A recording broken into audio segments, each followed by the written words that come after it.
Um programa que exorta, um programa que ensina, um programa que leva de forma diferenciada.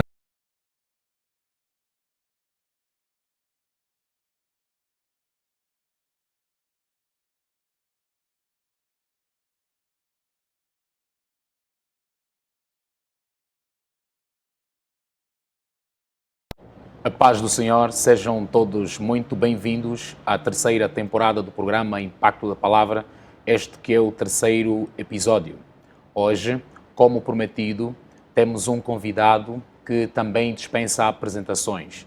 Bishop Aurélio Pombo será o nosso entrevistado hoje no programa Impacto da Palavra.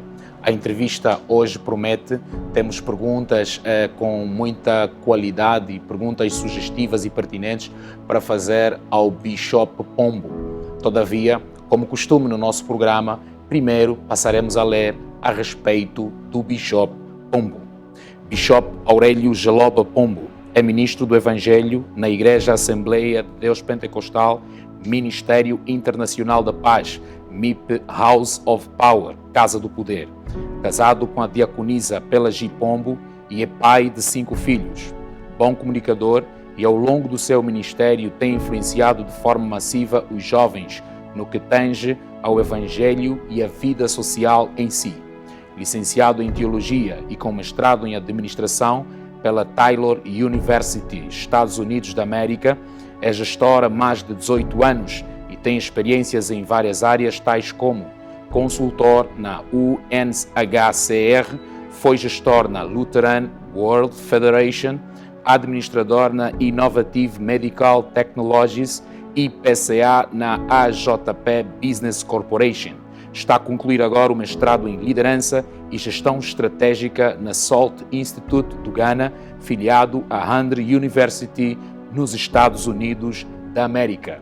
Adiante, passarei a saudar o Bishop. Bishop Pombo, a paz do Senhor, seja bem-vindo ao Impacto da Palavra. A paz do Senhor, e quero aqui agradecer também a este convite para poder estar aqui neste programa e poder então partilhar também um pouco daquilo que são as nossas experiências para ajudar alguém aí em algum lugar a entender melhor e talvez encaminhar-se melhor na obra. Glória a Deus. O Bishop Pombo é uma pessoa muito querida nas redes sociais. E isso é demonstrado pelo facto de que recebemos várias solicitações daquelas pessoas que foram enviando algumas perguntas para nós sobre alguma curiosidade que queiram saber a respeito do Bishop.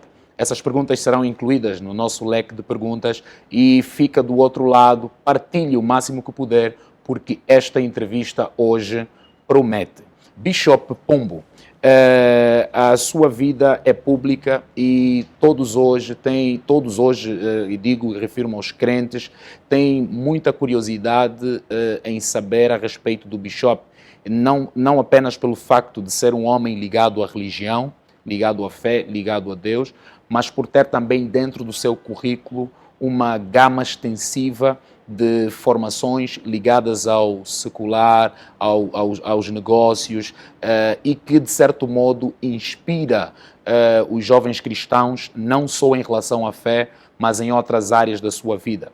Todavia, gostaríamos de começar um pouco a falar a respeito da conversão do Bishop e como chegou a conhecer o Senhor Jesus Cristo. Como foi a sua conversão e batismo, Bishop? Bem, eu acho que foi uma experiência interessante, né? Eu cresci numa época em Angola em que o ensino era muito fundado na teoria da evolução. Sim. E crescemos a ouvir sempre na escola, na ciência, enfim, biologia e as outras disciplinas similares, que o homem veio do macaco, Deus não existia. Realmente. Mas no fundo do meu coração havia alguma coisa que questionava a realidade, né? Sim. Sapatos que eu tenho alguém fez, fato alguém fez, carro alguém fez. Como é que essa terra vai aparecer do nada? Mesmo Meu se Deus. No princípio não era assim. Houve alguma coisa que fez isto. E isto foi malhando a minha cabeça durante muito tempo. Apesar que as minhas convicções acadêmicas eram estas, como assim fui ensinado na escola. Até que, salvo erro, os meus em 1987. Long time. Acabei por viajar, ok, mas no âmbito de dar continuidade aos meus estudos, ok. Na altura também o país não vivia momentos muito bons e para nós que éramos jovens naquela altura, o natural era ir para a tropa e apesar que eu já tínhamos tantos irmãos e primos todos à tropa, eu corria o risco de ir, mesmo sendo uma pessoa que por lei era isento por causa do número de irmãos e familiares que já estavam na tropa, e é por essa razão que os meus pais conseguiram mandar para fora para dar continuidade aos meus estudos. E calhei num país assim que na altura não era conhecido, as pessoas não sabiam onde ficava isto, e era um país africano que não era comum. Naquele tempo era Bulgária, Cuba, União Soviética, um país com um pouco com o ritmo comunista, e eu fui parar no Ghana. E no Ghana, quando eu cheguei, parecia que encontrei Deus num país tudo completamente o oposto daquilo que eu conheci, cresci. Logo no aeroporto encontrei frases com Deus e era tudo muito estranho. E parece que aquele meu lado que sempre questionou encontrou despertou aquela curiosidade que eu tinha, que parecia que o meio ambiente onde eu fui cair estava a dar respostas àquele lado meu que eu não conseguia encontrar respostas. E o que mais me chamou a atenção é que logo no primeiro dia de aulas descobri que na escola, antes de entrar para a sala de aula, os alunos tinham que fazer formatura, mas não era meramente para cantar o hino nacional. Era para cantar o hino nacional, fazer a oração e cantar o hino de louvor, o hino do inário. Boa. E depois fazia essa oração, depois é que entrava-se para a sala de aula. E isto bateu com tudo que eram os conceitos, suas convicções tinha. Na altura. E acima disto, quando comecei a estudar, havia uma disciplina das 8 que tinham, que era conhecimento bíblico. Em inglês chamavam Bible Knowledge. E esse Bible Knowledge, o livro usado era a Bíblia, independentemente se você era muçulmano, se era ateu, se era cristão. Boa. Fazia parte das disciplinas, mesmo jeito como tinha o português, a matemática e whatever. Aquela disciplina também era uma disciplina da escola. E todos os alunos tinham que passar por ela. E aquilo mexeu mesmo comigo. Então tornou-se uma das disciplinas que eu mais gostei, porque queria descobrir esse negócio de Bíblia que eu até a altura nunca tinha lido uma Bíblia assim no âmbito consciente. Eu já vi Bíblia na minha casa, meus avós, minha mãe tinha Bíblia, mas nunca cheguei a ler uma Bíblia. Então tive muita curiosidade e quanto mais fui me aprofundar por intermédio da aula e o meio ambiente que me rodeava, o meio ambiente era super cristão. Na sala se orava, você andava na rua, se tropeçava numa pedra, quem não te conhece pedia desculpa, e tudo isso me fazia muita confusão na cabeça, porque na minha terra é quem te fez mal que pede desculpa, não é quem vê alguém a passar por uma maldade que pede desculpas à pessoa. E tudo isso senti que era fundamentado na crença cristã que eles tinham. A televisão não começava sem uma oração, não fechava também sem uma oração. Os programas, os apresentadores estavam cheios de obrigado e graças a Deus. E tudo isso me fazia confusão e, acima de tudo, eram pessoas super intelectuais. E isso me fez, então, a buscar para conhecer mais. E, como consequência, quando menos esperava, fui parar numa igreja pela primeira vez. E fui convidado por um colega meu, que infelizmente já é falecido. E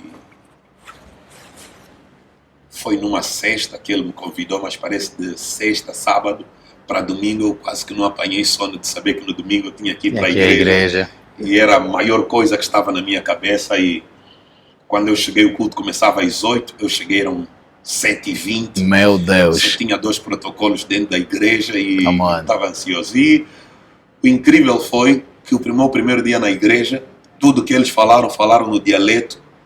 Não entendi nada assim no âmbito exato. Mas eu saí de lá me sentindo como foi a melhor coisa que eu já ouvi em toda a minha vida, mesmo não entendendo o que eles falaram. Quer dizer, o Espírito interpretou. Exatamente. E aí daí para frente nunca olhei para trás. levei há cerca de um ano para poder, aquilo foi dia 1988, eu acho que eu batizei-me, levei quase um ano e 9 meses para o batismo, a tirar dúvidas das coisas que tinha, e os meus pastores diziam, não, mas você, pelo nível de pergunta que faz e o esclarecimento que tens, estás melhor do que todos que já batizaram. E eu não quis batizar até aclarar muitas perguntas que eu tinha por causa do meu background ateu, sim, não é? Enfim. E aí há quase 2 anos depois da minha conversão é que eu aceitei ser batizado. Glória a Deus. 2 anos depois, um ano depois, já era professor da escola dominical. Sim. 2 anos depois do meu batismo, já fui consagrado como evangelista. Glória a Deus, muito forte. O Bishop é angolano, mas a sua conversão não foi em Angola. A sua conversão foi numa realidade diferente da nossa. Nesta época, Angola ainda vivia conflitos e o Bishop estava então a conhecer Jesus numa realidade diferente da nossa. Nós citamos aqui na biografia a respeito do Bishop Pombo e falamos que o Bishop é casado com a diaconisa Pelagie Pombo.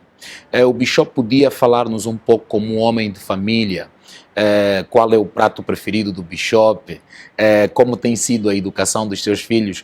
Existe um rótulo atualmente de que filho de pastor tem os maiores desvios comportamentais na sociedade. Partilha desse conceito e há quanto tempo está casado? Várias perguntas dentro de uma só. Ok, em primeiro lugar estou casado há 19 anos, Amém. Este ano fiz 19 anos de casado. Boa, long time. O ano passado, este ano vou fazer 20. 20, long time.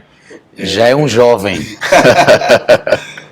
Tenho 5 filhos, como diz aí a biografia, e eu sou uma pessoa de família. Eu acho que eu conheci um pouco distante do meu pai.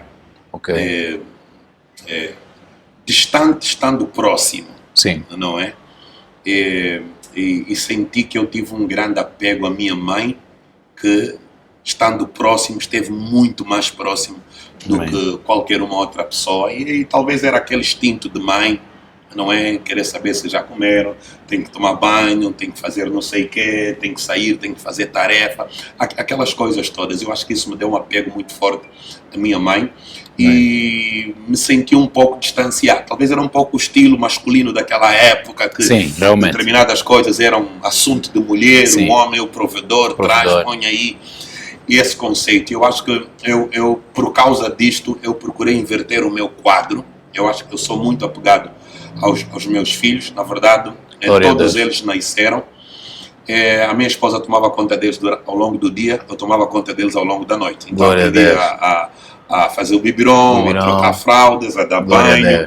Eu dei banho a todos os meus filhos, dei biberon a todos eles, troquei roupa a todos eles. Glória a Deus. Então, temos assim um afeto. Eu queria ser esse pai presente, que esta influência do pai não fosse assim meia vazia como foi a minha experiência. Amém. Não que os meus pais foram maus, mas é a realidade. O contexto, sim. O contexto em que nós vivíamos naquela época. Então, procurei ser e procuro ser sempre um pai muito, muito, muito apegado aos meus filhos. De maneira que eu tenho competido com a minha esposa a atenção dos meus meninos. E temos uma boa relação, muito saudável. E os meus filhos nasceram debaixo de um contexto muito cristão mesmo. A minha esposa também ela é muito rigorosa nesse ponto. Sim. E tem sido a nossa vida. Eu acho que desde que os meus filhos nasceram, eu acho que eles nunca viveram um dia em que nós nunca oramos. Glória a Deus. Oramos todos os dias. E até a minha pastora em casa é minha esposa. Para eu não monopolizar tudo, ok? E aí os meus filhos também participam, também oram, também ao comer, ao dormir, a gente não sai de casa sem fazer uma oração, não vamos para a cama sem fazer uma oração, não chegamos da escola e voltar para casa sem fazermos uma oração, assim que chegarmos. Isso já é uma cultura dentro do nosso meio ambiente. Os meus filhos estão a entrar agora para algumas coisas no ministério a nível da escola dominical, aprender a tocar a bateria, a cantar e etc, etc.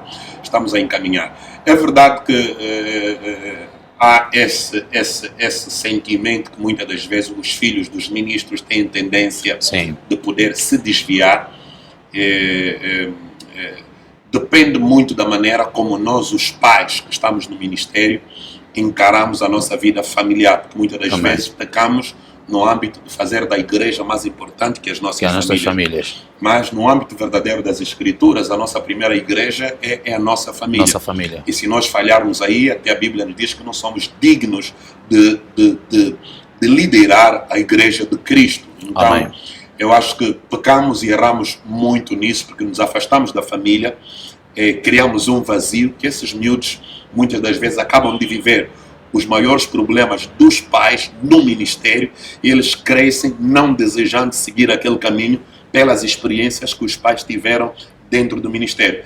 Eu faço ao contrário, no sentido de ser um maior exemplo e deixar um desejo que os meus filhos possam seguir a minha carreira, não porque eu lhes imponho como pai, mas as boas coisas que eles conseguem ver na vida do seu pai no âmbito ministerial. Por isso que eu concordo em tudo que a Bíblia diz, que inclui também a própria prosperidade.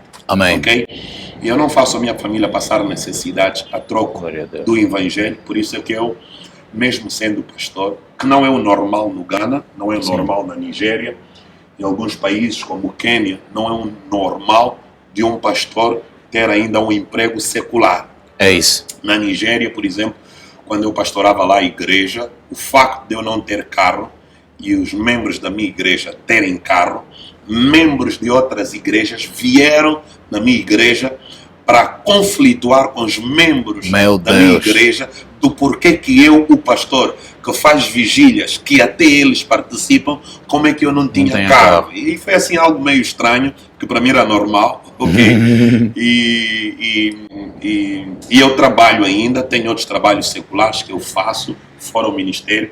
Uma das razões é porque em Angola as pessoas ainda não entendem que um pastor tem que ser full-time, e o full-time lhe permite ele dar o melhor.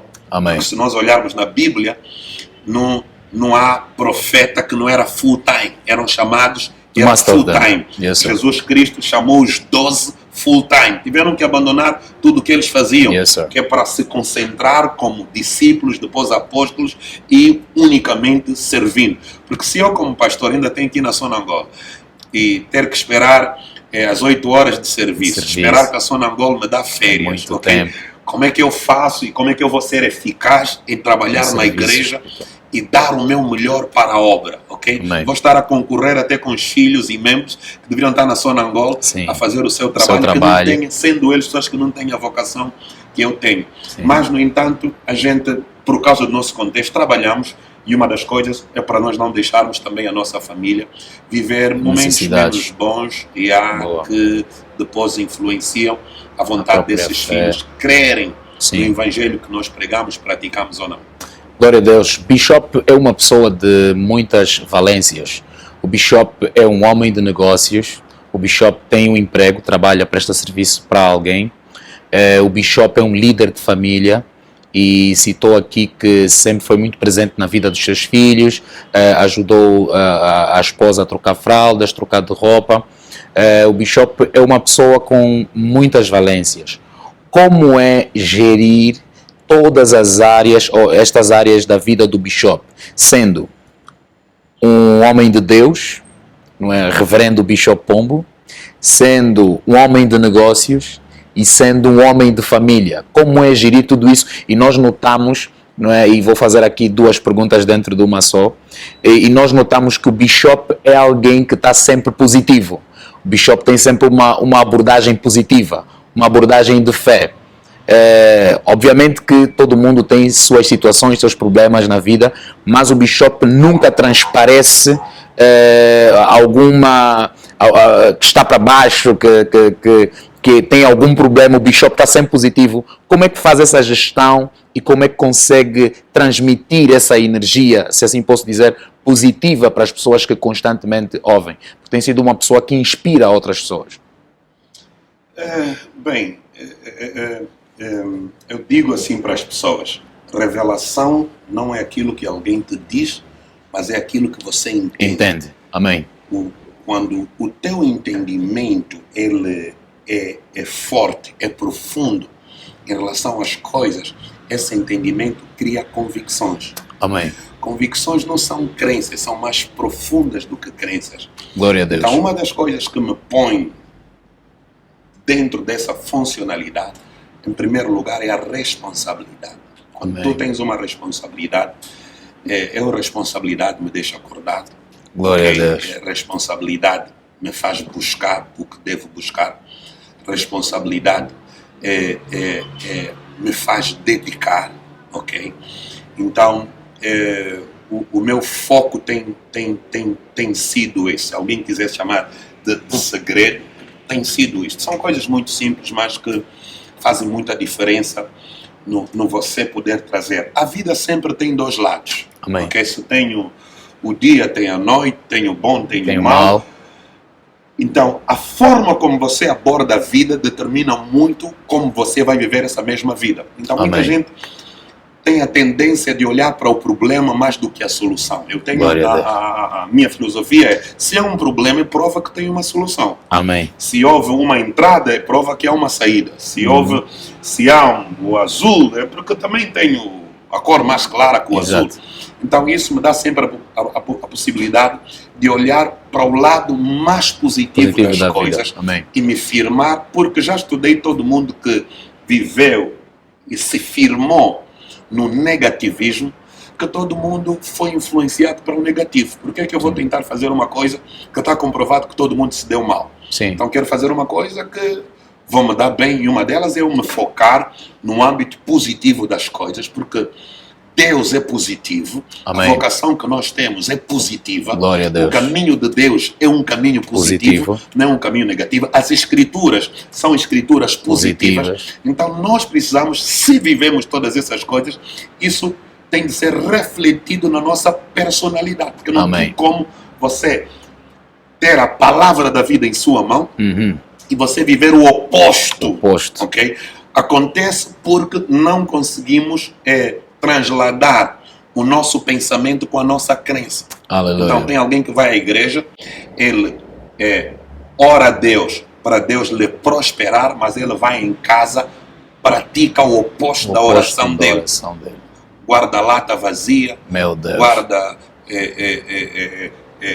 garrafas de óleo que já acabaram, guarda peças de carro que o mecânico disse que já não tem conserto, panos que já nunca mais vais usar, mas você põe no baú, guarda. Tudo isso você está a funcionar num âmbito psicológico que está a opor aquilo que você fala, aquilo que você ora. Então eu alinhei a minha mente, alinhei a minha vida num âmbito daquilo que eu confesso, eu professo, eu acredito e tem a ver com as minhas convicções e também, acima de tudo, a minha vocação. Então é dentro desta que eu consigo manter essa energia. Por último, só para dizer que também eu trabalho com propósitos, trabalho com metas, ok? Isso me permite não me desviar muito. Glória então, a Deus. Por isso eu não estou na televisão, não é porque eu não tenho dinheiro, não. My não God. É o meu tempo, não é o meu propósito de momento, e eu não me preocupo com isto. Vou chegar lá, estou na rádio agora e comecei no ano passado, não tenho problema. Porque na minha corrida eu não estou a competir com ninguém, só estamos todos a fazer o trabalho de Deus. E cada um vai contribuir com o nível de graça que Deus lhe deu, do jeito como vai conseguir, mas eu gosto de ter consistência. Eu não faço uma coisa por causa de moda. Comecei com a vigília, desde que o Covid começou, até hoje eu continuo a fazer a vigília e certamente não vou parar, ok?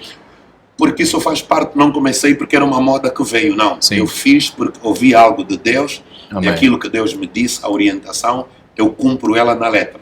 Muito então forte. Não tenho como me desmoralizar. Muito forte. Bishop é uma figura realmente que cria impacto e já começamos a ser impactados com a abordagem que o Bishop faz.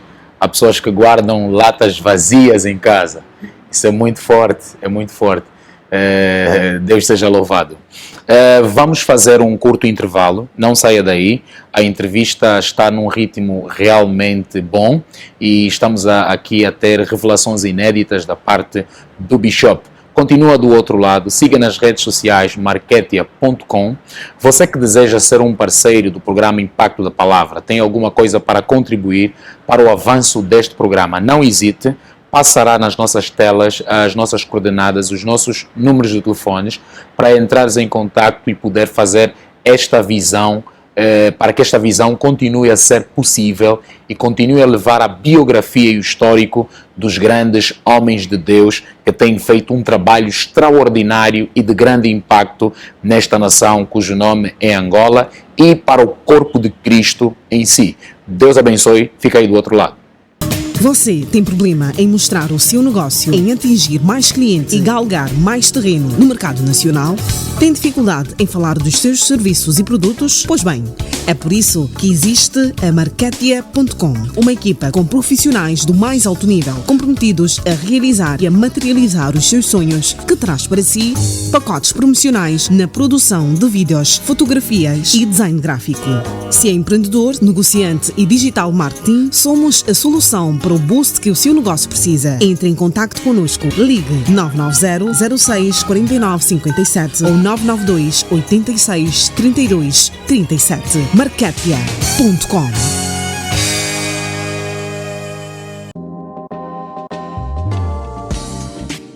Somos a Casa do Ovo do Quilamba e temos para si uma gama de produtos como enchidos, pães, molhos, leites, natas e todos os produtos da Clover. Então não percas mais tempo. Visite a nossa loja ou contactem-nos pelos seguintes terminais: 923 05 66 78, 991 05 66 78 ou 947 03 49 81 e desfrutem dos nossos produtos.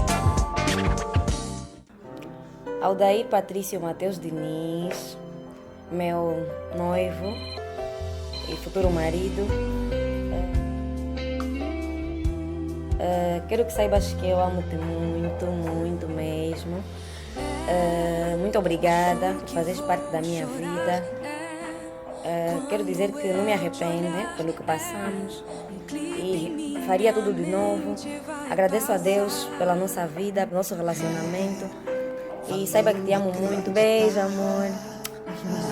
Suportar e esperar, nosso amor será pra sempre.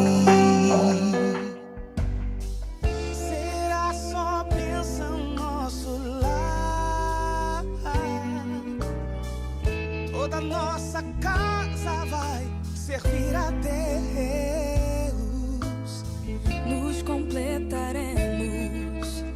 Tudo aprenderemos. Meu amor, o nosso tempo chegou. Hoje é dia do nosso casamento. Oramos tanto por esse momento. Metade se unindo, mel e a flor. Jesus queria saber o que as pessoas dizem dele. É interessante eu afirmar nesta manhã que a Jesus interessava o que as pessoas diziam dele. E alguns de nós compramos o argumento de que eu não me importo com o que as pessoas dizem, basta apenas o que Deus diz de mim. Mas esse argumento é perigoso, em certa medida mentiroso, porque importa muito o que as pessoas dizem de nós, não só o que Deus diz de nós, porque nós não vivemos nos céus, nós vivemos na terra e nós vivemos em comunhão, em relação, e as pessoas têm um argumento sobre nós. Se certo ou não, as pessoas comentam sobre nós. Esse comentário pode ser verdadeiro, esse comentário pode ser equivocado, mas quando muitas pessoas falam a mesma coisa, precisamos prestar atenção à nossa vida. Ah, mas eu não sou assim, eu não faço isso. Só que a soma dos argumentos é um relatório que pesa. Aí a Bíblia não manda apenas nos afastar do mal, por exemplo. A Bíblia também manda nos afastar da aparência do mal. E há muita gente que diz: eu não faço mal a ninguém, eu não falo mal, mas o que nós aparentamos pode vender uma ilusão para as pessoas. Lá na rua dizem que eu sou prostituta, por exemplo, mas eu não faço nada no namoro. Mas a pergunta é por que muita gente fala a mesma coisa? Pode se dar o caso que você não faz o que eles falam, mas aparentas fazer. Pela maneira de vestir, pela maneira de se relacionar com as pessoas podem concluir. Por isso que as pessoas falam sobre nós pode ser um espelho que demonstra como nós estamos a viver ou como nós transparecemos que vivemos. Há pessoas que dizem que você é rico quando você está em dívida, por exemplo. Não é muito o que você tem, mas é o que você aparenta ter.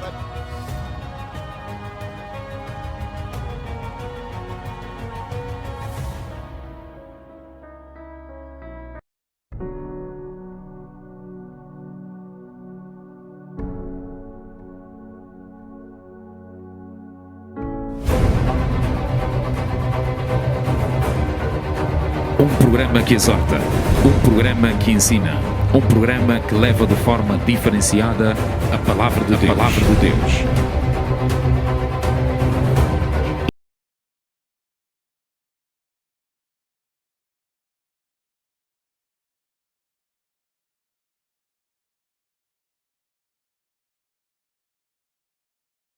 Irmãos, sejam bem-vindos de volta ao programa Impacto da Palavra, rubrica Biografias.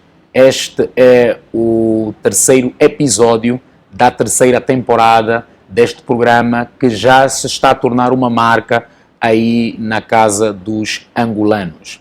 Hoje estamos aqui com o reverendo Bishop Pombo, um homem que tem muito conteúdo e está a esboçar aqui o conteúdo que tem. Estamos a entrevistar um homem de negócios, um homem de família, mas que acima de tudo é um homem de Deus. Bishop Pombo, bem-vindo de volta ao Impacto da Palavra. Obrigado. Glória a Deus. Deus seja louvado. Bishop Pombo, esteve a falar um pouco da sua vida ministerial e como tem gerido as diversas áreas da sua vida. O povo, os nossos espectadores, gostariam de saber também quanto tempo o Bishop está no ministério, uma vez que a sua conversão foi ainda nos anos 80, muito tempo.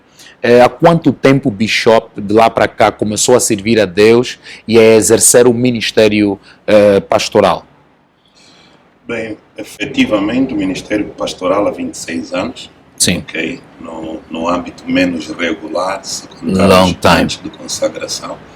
Aí vai exatamente aí a cerca de 30. Meu Deus. 30 anos. Long time.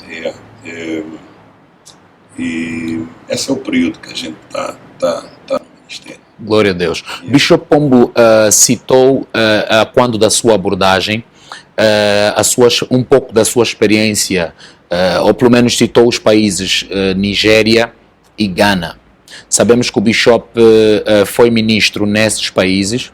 Gostaríamos de saber da parte do Bishop como foi a sua experiência na Nigéria, no Ghana, aquele seu tempo de universidade, e poder traçar um paralelo entre as duas realidades. Foi mais difícil manter o ministério lá fora ou cá em Angola?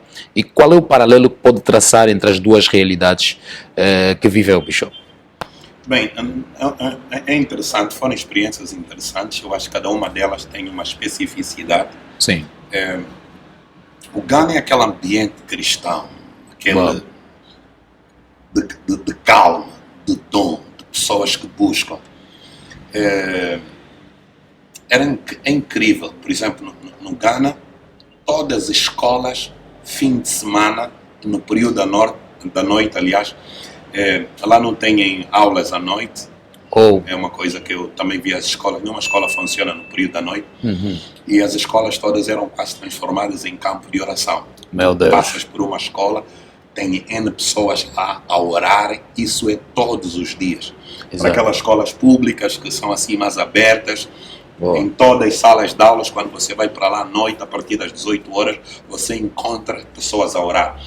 E aquilo é uma experiência que realmente me fez crescer muito rápido. Amém. Eu aprendi a fazer, eu me lembro, eu acho que há tempos quando nós viemos cá para começar aqui o house. Fizemos também aqui isso. Ficamos quase aí há cerca de um mês em que nós giramos essa zona toda do Morro Bento. caminhávamos e orávamos nas ruas. My God. Okay? Espécie de tomar forte. posse da área, Powerful. okay? Quebrar as forças. Eu aprendi isso no Ghana. Muito Aprendi forte. primeiro vendo, depois também crescendo um pouquinho mais, fomos praticando isso. Era um lugar de muita oração e era um lugar que cheguei a um ponto que eu acho que no Ghana já não havia ímpios, Meu Deus. havia desviados. Desviados, sim. Porque tu vais para um bar de Caporote, mas tem uma fotografia da Católica de Jesus Cristo em algum lugar. My God. E a música que está aí no background é uma música evangélica, mas o cara está aqui com uma garrafa. A beber uma garrafa. A beber. Então quer dizer que esse cara não é ímpio. Sim. Ele sabe, mas só que desviou. É o nível que o evangelho tinha chegado, pelo menos na altura em que eu estava no Ghana, o nível que o evangelho tinha. O evangelho era muito forte mesmo. E hoje ainda é muito mais forte, porque me lembro o atual presidente, da penúltima vez que ele concorreu para ser presidente, perdeu as eleições, porque no último dia, para fazer a sua conferência de imprensa, ele apareceu a fumar um cigarro. Meu Deus. Conferência de imprensa, e aquilo foi um ato de desrespeito, Respeito à que fé. incluiu até o pessoal do partido dele. Votaram contra Meu o próprio Deus. candidato deles, por ele aparecer na Fumar um tribuna cigarro. com um cigarro na mão, para poder falar e dar as últimas palavras depois, antes de começar a votação no dia seguinte. Por que eles votaram? Porque ele se demonstrou como ímpio e ninguém queria votar para um presidente que fosse ímpio, que é para poder assumir a cadeira mais alta, não importa se é do meu partido ou não. Este é o nível da influência cristã no Ghana. Não obstante isso, por exemplo, o cristianismo no Ghana afetou muito a música, no âmbito geral. No Ghana, para você saber o que é gospel, o que não é gospel, é saber quem é que cantou, não é o que é que se canta. Porque até os cantores mais seculares têm músicas, o disco dele completo, quase todas as músicas, vai entrar um bocado de Deus em algum lugar, e 2 ou 3 músicas são completamente dedicadas a Deus. Mas ele é ímpio. Esse é o nível da influência. Isso marcou-me muito, influenciou-me muito. E na Nigéria, eu acho que era um evangelho mais violento. My God. E eu acho que é por causa da força das duas religiões que dividem a Nigéria, que é o Islão e o cristianismo, que ambas são muito fortes. Muito forte no sentido que o norte tem partes muito radicais em termos do Islão, praticam o Islão muito radical, e o poder político sempre assentou-se também no pessoal do norte, que é muçulmano. Então os cristãos dominavam mais o aspecto de negócio, função pública, e o cristianismo era a maior força da sobrevivência dele. Então senti que a Nigéria deu uma experiência mais violenta no âmbito de tu encontras os aspectos mais extremos do cristianismo. Ok? Quando falo do cristianismo, tanto no lado positivo como no lado negativo. Ok? O feitiço era muito forte. A bruxaria pratica-se à luz do dia. Meu Deus. Tu tens uma igreja aqui, tu tens um cara do outro lado que usa cobras e ele senta público, consulta pessoas, ele é conhecido como bruxo daquela área. Está você e está a igreja, ok? Até tem uma foto que mandaram ainda há dias, que tu encontras um prédio de 5 andares, que em cada andar tem 2 salas, começando do 5º andar até o rei do chão, são basicamente 12 salas, ok? E cada uma dessas salas é uma igreja. Meu Deus. É uma igreja. Que quer dizer, a única coisa que divide das 2 igrejas é uma porta de 2 metros, de um corredor que está no meio e cada um faz o seu barulho. Não podes te enganar e cultuar na igreja do outro. Podes. Então, senti um evangelho muito competitivo. Um evangelho que o diabo luta. Se você... Na Nigéria não dá para ser ou és um pastor falso ou és verdadeiro. Mas não tem um meio ciclo, ok? Lá as pessoas têm fé. Se você é pastor, você tem que provar. Eu tive uma experiência na igreja em que estávamos na igreja, num dia normal, tinha acabado de fazer aconselhamento e de repente um grupo de jovens invadem a igreja carregando um sujeito no colo, não é? Um cara meio desmaiado, e a população carregou-lhe para dentro da igreja sem pedir licença. Eles abriram as portas da igreja, entraram para a igreja e começaram a gritar: quem é o pastor? My God. E os obreiros ficaram com medo. Quem é o pastor? Vão fazer o quê? Ninguém queria identificar o pastor. E eu próprio saí e disse: o pastor sou eu. Eles disseram assim: esse homem acabou de ser feitiçado agora na rua, e o homem desmaiou. Mas como você é pastor e aqui é igreja, então é como foi na UTI, agora vocês enfermeiros se viram. Provar, sim. E nós queremos como tinha que ficar bom. E qual foi a história? Esse homem cumprimentaram por uma mulher na rua, que pediu o endereço de algum lugar, e o senhor deu o endereço e no fim pegou na mão da moça, cumprimentaram-se, e no momento que ele fez isso, os negócios dele privados sumiram, e o homem desmaiou aí. Foram atrás da moça, ninguém conseguiu encontrar a moça. Então, a Nigéria foi esse lado assim meio de força, violento, espiritualmente falando. Sim. E eu acho que também a Nigéria revolucionou muito o meu ministério no âmbito dos dons espirituais. Foi lá onde eu vi coisas assim muito extraordinárias. Pessoas a ressuscitar, coisas a andar, coisas assim. Jesus. Porque lá ou você é ou não é. Se não fores também, podem mesmo te acabar no púlpito. My God. E as pessoas fazem questão. Tem macumbeiro que vai na tua igreja e vai assim: você é o pastor? Assim, eu vim cá para fechar essa igreja. My God. E ele fecha mesmo. Se você não é homem de Deus, ele vai fechar. E é um confronto espiritual. É um confronto espiritual. E vivemos isso, e isso é que nos ajudou. Hoje tem pessoas que olham assim: como é que você consegue orar com esse nível de intensidade, já estando acima de 50 anos? Não. Eu aprendi a orar. Amém. Nós lá não oramos assim de brincadeira. O pastor lê Bíblia, depois vai no púlpito, prega, traz revelação e inspiração. Não. O teu grau de oração determina a autoridade que você carrega no espírito. Porque ler Bíblia, os intelectuais conseguem ler. O historiador, universitário, catedral, consegue ler a Bíblia completa e te explicar até o que ele não deve explicar. Então, o que nos faz a diferença, e talvez respondendo já uma pergunta um pouco adiante, por isso é que isso é chamado o House of Power, a casa do poder. O que faz a diferença não é retórica. Retórica todo mundo tem. Okay? Mas a manifestação do poder é que distingue e dá provas naquilo que se lê na Bíblia. Okay? Agora, em relação a Angola e Nigéria e Gana, eu acho que o evangelho em Angola é muito mais simples. Eu acho que em Angola o evangelho é muito mais fácil. É mais fácil por quê? Porque tem igrejas em Angola que cresceram muito, e tem uma grande influência em Angola que na Nigéria não cresceram. Ok? Não cresceram, tem uma congregação, nem conseguiram construir catedral. Ok? Aonde conseguiram construir catedral estão vazias. Oh my God. Mas aqui em Angola eles são mega. São mega church. Porque em Angola o evangelho é novo. Eu digo em Angola o evangelho é de 92. Certo. Ok? Antes de 92 havia muita coisa, pouca expressão. Que não tinha expressão. A liberdade verdadeira começou em 92. Então esses homens vieram, trouxeram um pouco de tudo, isso, e o de tudo hoje se pratica. Amém. Ok? Na Nigéria não.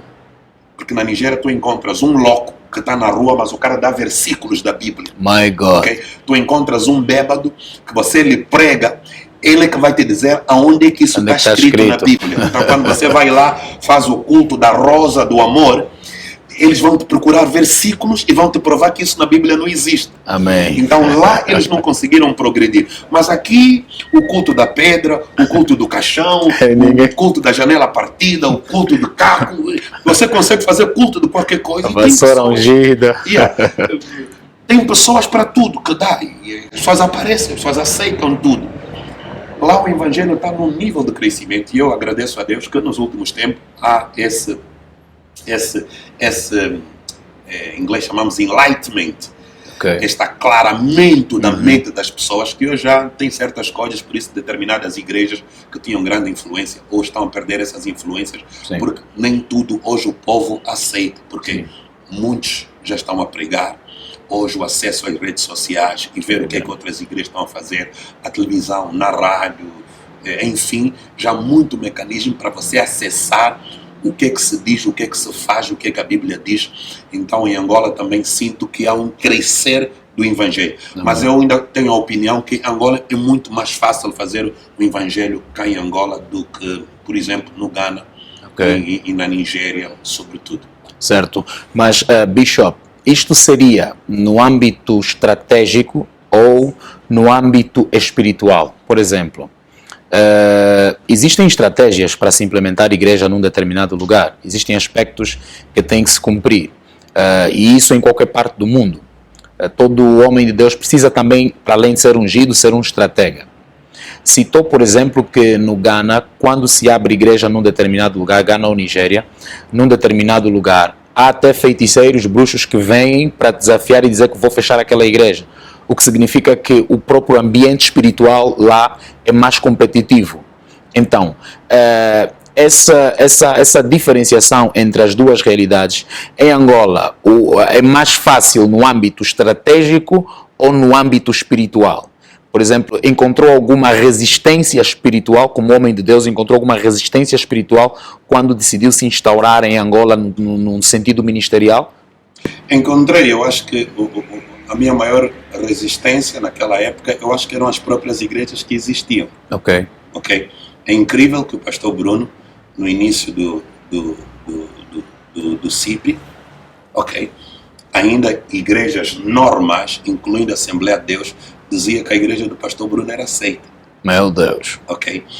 Eu recebia na altura, eu acho que 2001, tinha os cultos de libertação que nós fazíamos, as pessoas diziam que eu usava feitiço. Meu Deus. Porque viam as pessoas a cair. Depois cheguei um tempo, eu escolhi não tocar ninguém.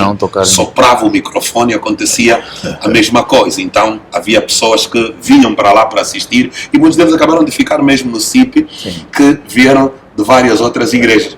Então, senti que cá era mais lutas entre igrejas mais do que o próprio diabo. Mas eu estava mais contra as igrejas, mas eram cristãos do que o próprio diabo. Era um pastor que queria falar mal de você, era uma outra igreja que queria denigrir você e achar que você não é. Mas eu encontrei o pastor Bruno já, um homem que já dava aulas no IBA, formou muitos pastores a nível da Assembleia, como professor no IBA, foi guião acadêmico durante muito tempo a nível do IBA, mas mesmo assim as pessoas, porque viemos com uma graça de ministério que não eram muito vistas. Por exemplo, eu vou falar uma coisa que pode ser muito polêmico, Pode ser muito polêmico.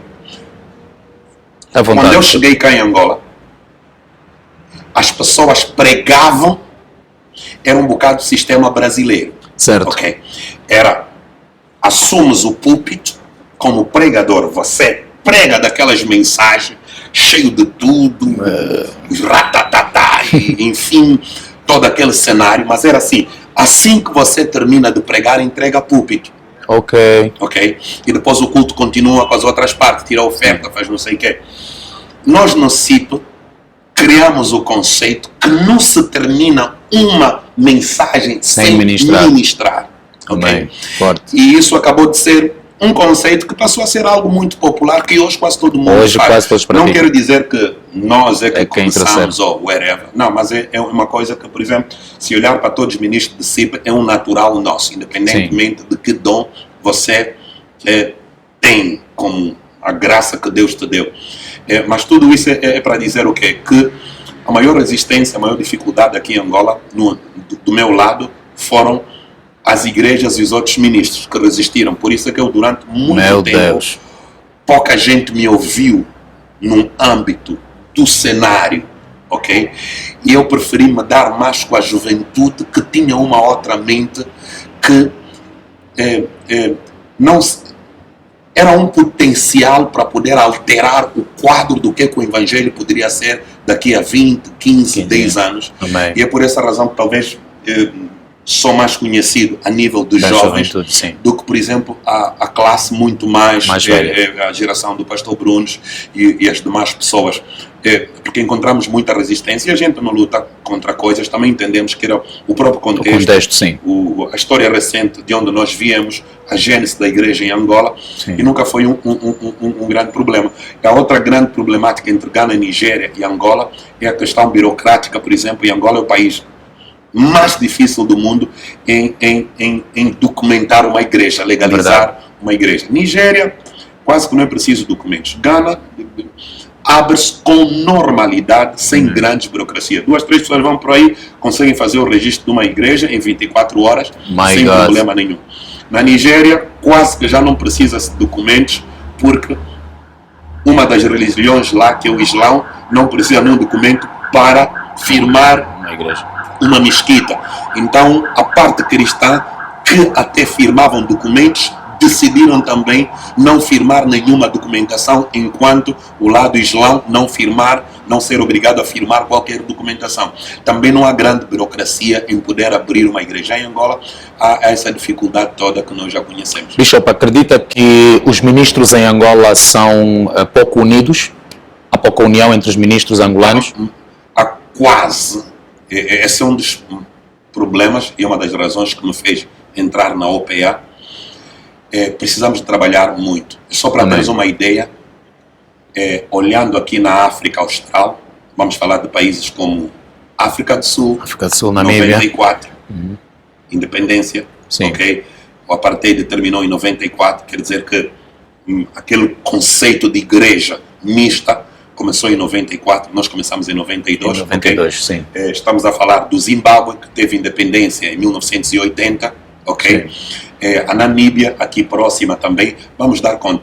Por que no Zimbábue, os ministros do Zimbábue já passaram a influência da fronteira do Zimbábue para a África e o mundo? Okay? Tem ministros dentro do Zimbábue que você menciona o nome dele, que nos Estados Unidos lhe conhecem, sabem quem ele é. Okay? Na Europa lhe conhecem, na África lhe conhecem, a nível do próprio Zimbábue lhe conhecem. Aqui em Angola, quantos de nós somos que já transcendemos fronteiras? E por que não? O estudo que eu fiz leva a 2 coisas. Sim. Primeiro lugar é que todos esses países conseguiram receber ministros conceituados no Evangelho, no mundo, realmente, que foram para esses países, realizaram trabalhos profundos com as igrejas locais, que criou uma explosão na atmosfera espiritual, que as igrejas locais conseguiram crescer. Amém. Isso é evidente. Na África do Sul, vai ver pessoas como o Chris, Alfa Lucaus e tantas outras igrejas oriundas de outros lugares, ministros, ok? Que fizeram um grande trabalho na África do Sul. Hoje a África do Sul tem muitas megas igrejas em relação a Angola, não se compara, ok? Aqui ainda estamos a lutar quem tem a maior igreja. Não existe ninguém com a maior igreja aqui, por enquanto, ok? Sim. No Zimbábue, mesma coisa. Mas Angola, Maurice Serero veio a Angola, foi um fiasco. Foi. Ok? A filha do Tia Lesbon, Ronaldo Bonke, ok? Só para mencionar o filho de Graham, né? William. Bill Graham, sim. Bill Graham, filho dele veio aqui, foi um fiasco. O líder uma das maiores igrejas de África, que é o W.F. Kumuyi, do Deep Alive na Nigéria, ok? O homem, só a nível da Nigéria, ele tem mais de 500.000 igrejas. Meu Deus. Ele é pastor de 500.000 igrejas, ok? Ele veio aqui em Angola. No Cine Karl Marx, na altura, não conseguimos pôr mais de 200 pastores sentados. Meu Deus. Para poder aprender, ok? E por que isto? Isso nos remete a essa desunião que há. Aqui em Angola há um sistema que é mais cada um puxa a brasa para a sua sardinha. Sim. Okay? É eu, mas eu. E por causa disso, quem traz alguém, todo mundo boicota. Como é que um homem, por exemplo, até dos brasileiros, o Silas Malafaia esteve aqui, foi um fiasco. Meu Deus. No centro de conferência de Belas, ok? Agora, recentemente, o Marco Feliciano também. Ok. É por causa desse problema. Isso é uma ferida que nós precisamos de sarar. Amém. E um dos remédios para nós sararmos isso é nós transcendermos as nossas placas, encontramos uma placa que unifica, que é Cristo e o avanço. Em Amém. Angola, ninguém vai conseguir evangelizar Angola sozinho. Amém. Não é possível e não aconteceu em lugar nenhum. Uma única igreja, nem a metodista fez, nem a presbiteriana fez, nem a Assembleia de Deus nos Estados Unidos, ninguém conseguiu fazer. Então aqui em Angola não vai ser. Precisamos de nos unir naquilo que une todos nós, as Escrituras, o cristianismo, e termos uma plataforma onde nós todos conseguimos nos rever e também mantém a sua placa como a sua plataforma, não temos problema, mas não podemos denigrir o conceito principal de Cristo na nação contra a nossa visão local, da igreja local. Senão a gente nunca vai para lugar nenhum. Amém. Bishop, outra, como analista daquilo que são os fenômenos que acontecem a nível da igreja, e quando digo igreja, transcende Angola, refiro-me ao corpo de Cristo, em outras nações, as igrejas, e principalmente o Ghana e a Nigéria, as igrejas têm um certo respeito por parte das entidades governamentais. Por exemplo, na Nigéria, eles chegam até a respeitar alguém como pai espiritual da nação. Por exemplo, no Ghana, eles chegam a respeitar alguém como pai espiritual da nação, que é, por exemplo, o caso do Archbishop William Duncan, que é muito respeitado, é visto como um pai na nação. É o caso do Archbishop Benson Idaúsa, não é saudoso Benson Idaúsa, muito respeitado na Nigéria e respeitado pelas entidades governamentais. Agora o Adeboye. Temos homens que têm um trabalho extraordinário, o Oyedepo Polenês, que é jovem, mas tem uma das maiores igrejas na Nigéria, e o Estado respeita estas pessoas. O que é que falta em Angola para os ministros, pelo menos os evangélicos e de viés pentecostais, porque aqui vimos que as igrejas tradicionais parecem que são as mais respeitadas e que estão em condições de fazer frente em determinados posicionamentos sociais. O que é que falta em Angola para nós começarmos a ser respeitados e respeitarmos outros ministros, não é, como pessoas que Deus usou para iniciar uma obra, né? Pessoas que são os pais, né, daquilo que é o pentecostalismo em Angola. Não é? Podia talvez citar nomes aqui, nós somos livres. É muito fácil, ok? Primeiro, o que a igreja em Angola precisa é estrutura. Amém. A igreja não tem estrutura. É a estrutura que traz influência. Okay? Certo. E nós ainda não crescemos. Nós somos uma força, mas sem força. É isso. Ok? Porque estamos todos divididos e repartidos em denominações. E no Ghana, na Nigéria, a igreja tem uma estrutura como uma instituição. É uma força. Amém. A levar em conta para tudo.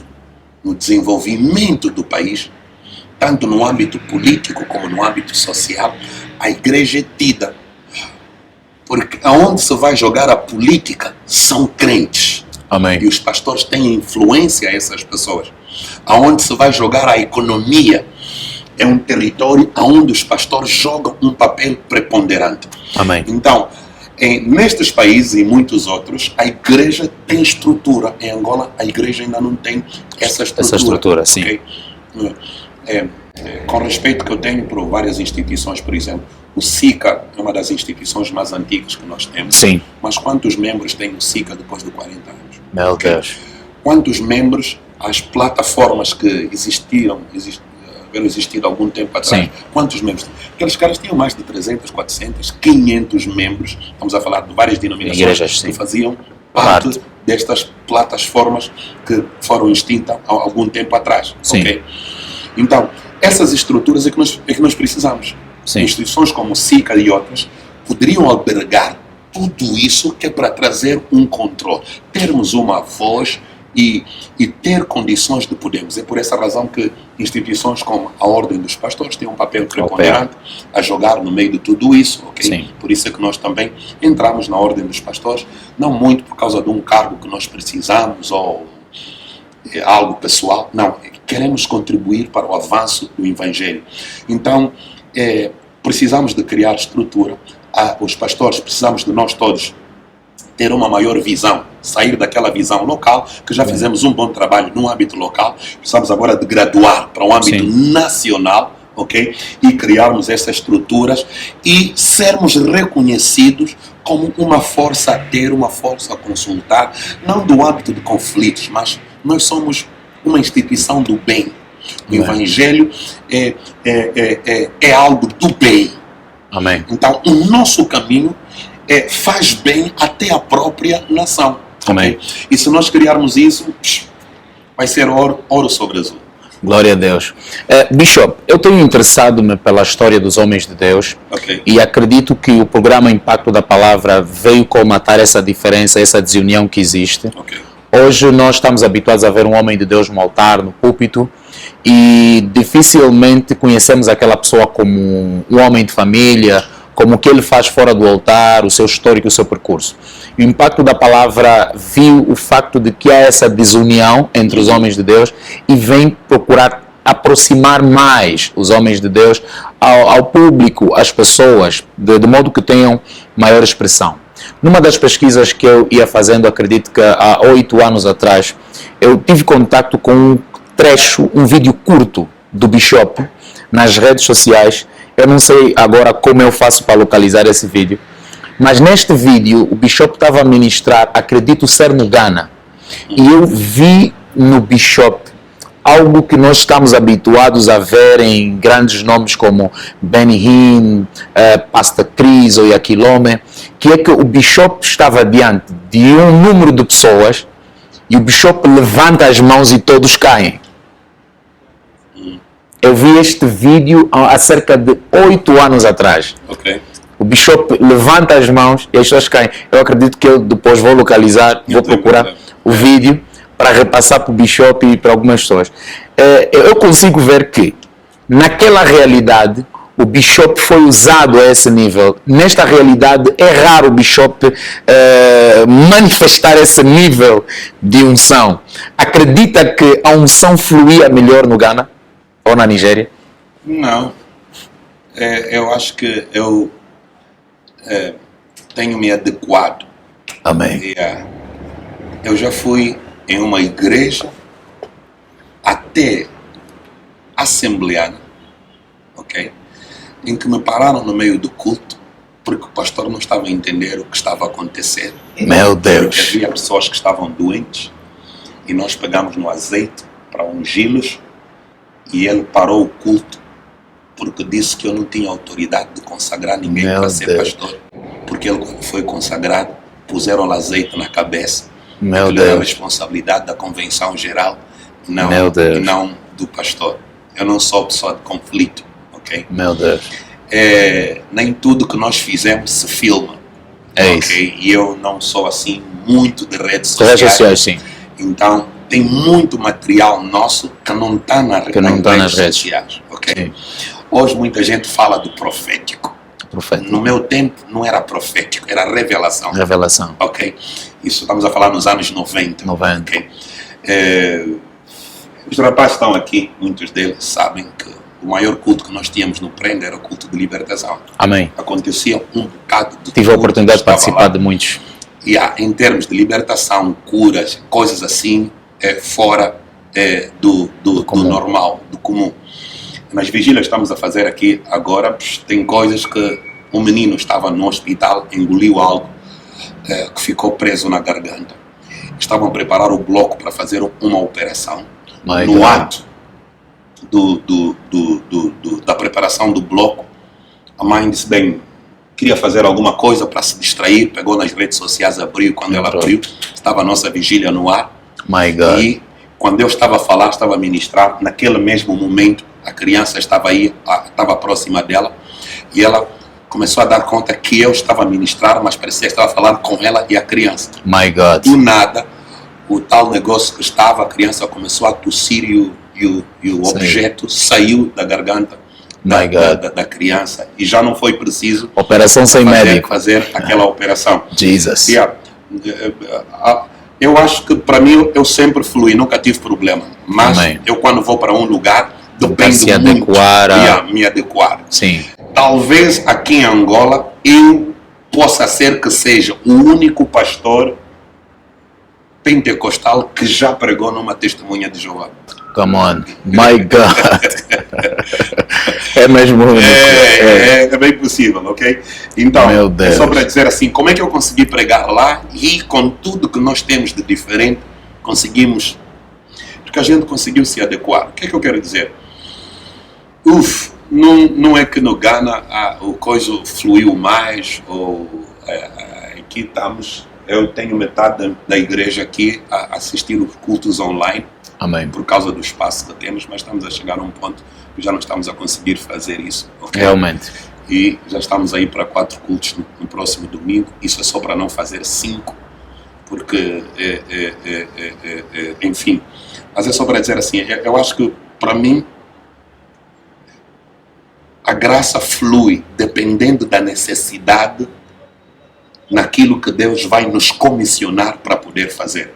Por isso é que alguém me perguntou assim, Bishop, qual é o teu dom? Eu disse, meus dons são todos dons, são meus dons, porque se são dons do Espírito Santo e eu estou cheio do Espírito Santo, então todos eles que o Espírito Santo tem são meus dons. A única coisa de diferente é que cada um deles funciona de acordo com a necessidade do momento. Eu não vou ressuscitar pessoas quando não há necessidade, mas se eu estiver a pregar, você morre, vais acordar. Pode morrer em casa no outro dia, mas não no culto. My God! Então, that's amazing. Claro, eu acho que estamos aí. Por exemplo, nos últimos tempos tenho pregado de uma forma que um pouco dos meus rapazes aqui estão a dizer, bem, o Bishop está agressivo. Está agressivo.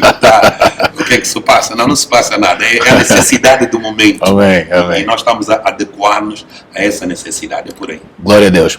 Bishop, já que está a falar do poder e conforme tem atuado espiritualmente, eu queria saber do Bishop, qual foi a experiência, ou pelo menos citar 3 experiências mais impactantes que já viveu em termos daquilo que é o poder de Deus e o que é que deseja ainda um dia alcançar no seu ministério?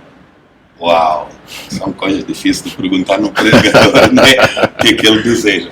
Mas uma das maiores experiências que realmente marcou meu ministério, eu acho, eu não me apego muito no passado, por isso eu não dou muito testemunho, a fazer assim referência mesmo nas minhas pregações. Sim. Mas uma das coisas que marcou muito até hoje, que é um fenômeno, quando falo, ainda todo mundo assusta-se, foi a experiência que eu tive na Nigéria de uma miúda que foi nascida por 5 pessoas.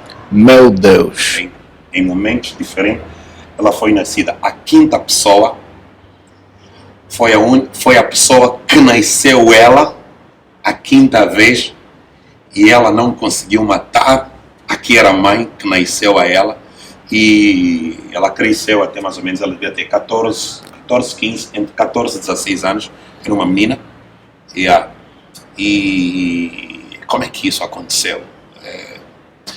Ela era daquelas pessoas que, bem, essa menina, né, havia um espírito nela. O espírito nela Sim. era de na Nigéria chamam de shrine. Shrine é como se fosse da casa de um quimbandeiro. Ok. Quando uma mulher não faz filho e ela quer ter um filho, esse quimbandeiro fazia rituais, depois projetava esse espírito na pessoa, a pessoa engravidava. Ia para o hospital, fazia ecografia, tudo era filho. No ato de nascença, 2 coisas aconteciam. A mulher ou morria no parto, ou nascia o bebê, depois o bebê, um ano e alguma coisa, matava a mãe. Morria. Ok. Porque o tempo daquele espírito atuar, no wherever que nasceu, supostamente o bebê, acabava de passar o prazo, então aquele bebê adoecia e morria. Certo. Então, esse ciclo aconteceram 5 vezes. Meu Deus. Nesta 5ª vez, eram 2 senhoras, que uma era a primeira mulher, que era essa senhora, e a outra era a segunda mulher. A segunda mulher quis matar a primeira mulher. Meu Deus. Então, quando a primeira mulher engravidou, essa mulher vai para este lugar, faz um pacto neste lugar, e este feiticeiro projeta esse espírito na gravidez daquela senhora. No ato do parto, o bebê mataria a senhora no parto, então essa senhora sairia do caminho, ela ficaria a única mulher, e a posterior o próprio espírito mataria também a própria criança. Só que o infeliz de todo esse processo, que se deram bem em outras, circunstâncias, encontra que essa mulher era crente. Meu Deus. Então, o bebê não consegue matar a mãe, nem no parto, e depois também ela cresceu por causa da vida cristã que essa senhora tinha, até mais ou menos os 14 ou 16 anos, já não me lembro quantos anos ela tinha na altura. Essa menina cresce até essa altura.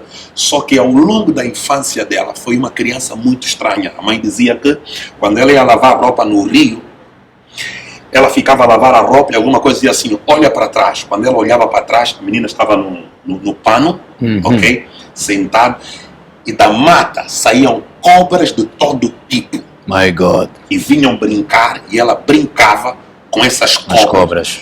Quando a mãe dava conta e queria, tipo, espécie de gritar, ela entendia que as cobras não estavam a fazer nada na bebê, e que a bebê estava à vontade com as cobras estavam à vontade. Quer dizer, terrível. Havia muito fenômeno paranormal naquela criança.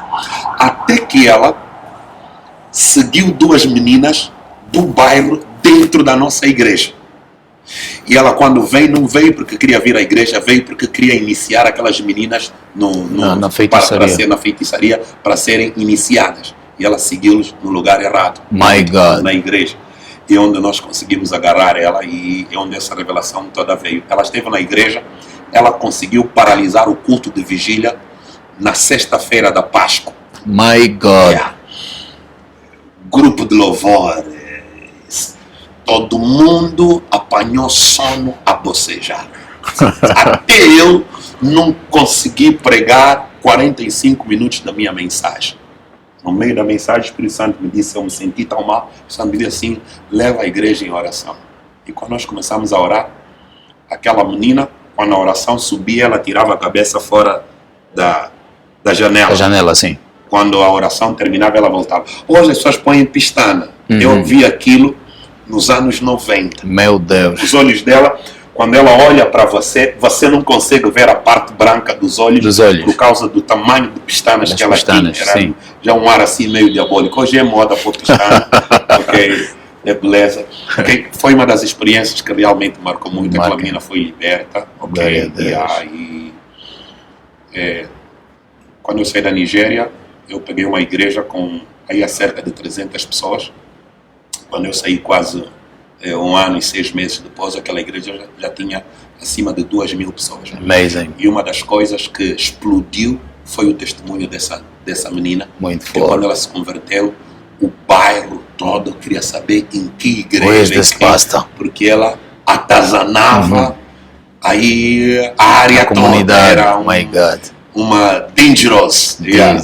E foi uma benção. Essa eu acho que foi uma das maiores experiências. Muito forte. Para além dessa, tem mais alguma experiência que gostaria de citar aqui? As outras eu acho elas muito comuns, são daquelas que acontecem quase todos os dias. Uma eu acho que é muito negativa, não gosto muito de fazer referência. Perdi uma pessoa muito próxima à minha pessoa. Também isso aconteceu na Nigéria. Perdi uma pessoa muito próxima e o troco de um voto que eu fiz com Deus é que não vou descansar até um dia eu ter que morrer, até o maior número de almas entrarem para o Evangelho. Por isso que eu prego como eu prego, me expresso como eu expresso. Quase que não sinto cansaço em fazer o trabalho. Eu não consigo ficar 20 minutos de pé num banco, mas eu consigo ficar 5 horas de pé para poder ministrar. Enfim, antes do Covid, convidaram numa vigília em Lubito e me deram o púlpito às 23h30. E disseram assim, pastor, a vigília vai acabar quando você terminar e entregar o púlpito. A nossa igreja, a vigília termina às 5 ou às 6. E eram 23h30. Então eu ministrei das 23h30 até às 5 da manhã. My God. Ainda saí daí, fui para o aeroporto. Às 7 peguei o voo, vim para Luanda. Às 10 horas estava em Luanda a ministrar novamente. E ministrei novamente à noite. Só assim que eu fui para casa. Jesus, muito forte. Então, muito forte. É resultado dessa experiência que eu tive que me fez me dedicar num outro nível nas coisas de Deus e não ser só mais um pastor que pegou Bíblia e tem nome que Deus também lhe chamou, mas nem sequer aparece em nada que se diz ou se faz no Evangelho. Amém. Glória a Deus, esta entrevista está muito forte, o Bishop faz aqui revelações muito profundas. Nós estamos na reta final, mas não queríamos terminar sem primeiramente dar voz a você que está aí do outro lado.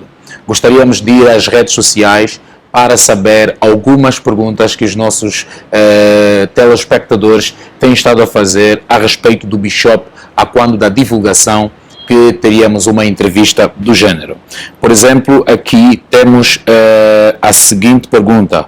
O Tofânio Alfredo Fânio, ele pergunta: preciso saber qual é realmente o segredo para o Bishop carregar a unção que ele carrega? Número 1, santidade. Amém. Forte. Você pode mentir tudo, mas você não mente a tua justiça com Deus. Glória a Deus. Então, isso é muito importante, porque se você não é genuíno, tudo que você vai fazer vai ter falsidade. É isso. E quando tudo que é falso, dura pouco. Ok? Por isso é que a China está a fazer bons carros, porque já fez muita coisa falsa. Hoje quer fazer carros de verdade, não? Como a gente vê em alguns carros novos que estão aí a passar pela cidade de Luanda.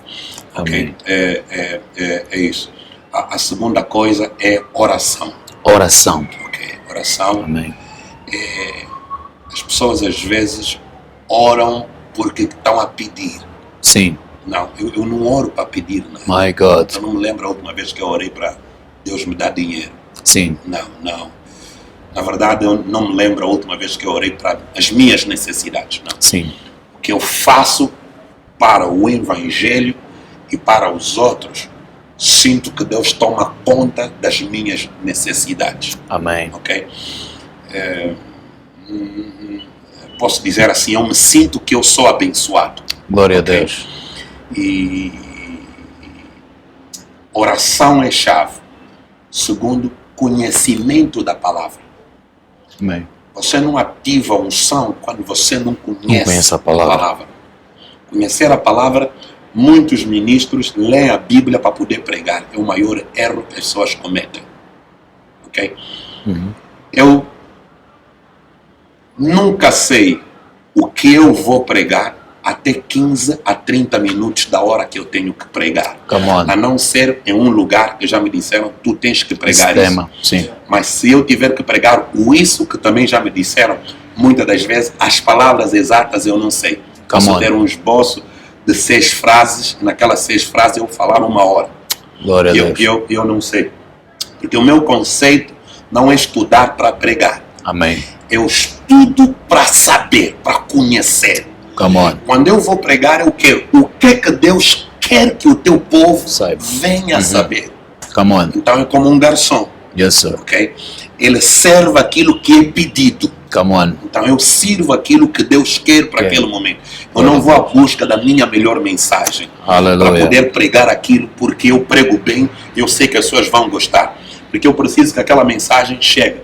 Eu já tive centenas de experiências que pessoas disseram assim: por que você me trouxe na sua igreja e você contou a minha vida no teu pastor? E a pessoa está dizendo: não, eu nunca sequer falei com o pastor, nem sequer em consulta pastoral. Como é que você sabe que o pastor disse? Não, quando eu sentei, o que o pastor descreveu, tudo tem a ver com a minha vida. Só para dar um exemplo muito rápido, tem uma senhora que no domingo passado, ela veio para a igreja pela primeira vez no domingo.